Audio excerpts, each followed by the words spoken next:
কারো বাবার সম্পত্তি না, এটা মুসলমানের সম্পত্তি। ওয়াকফকে মানব না, কোনোদিনই মানব না, কোনোদিনই মানব না। আমি তাইজুল ইসলাম বলছি, এই ওয়াকফ সম্পত্তি আমাদের বাবার, আমাদের দাদার। এই ওয়াকফ সম্পত্তি, এই মসজিদের সম্পত্তি, এই গুরুস্থানের সম্পত্তি, ঈদগাহের সম্পত্তি কারো বাবার সম্পত্তি না, এটা মুসলমানের সম্পত্তি।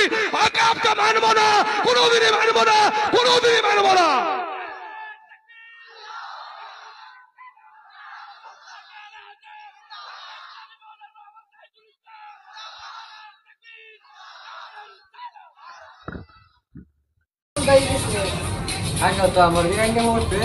কারো বাবার সম্পত্তি না, এটা মুসলমানের সম্পত্তি। ওয়াকফকে মানব না, কোনোদিনই মানব না, কোনোদিনই মানব না। আমি তাইজুল ইসলাম বলছি, এই ওয়াকফ সম্পত্তি আমাদের বাবার, আমাদের দাদার।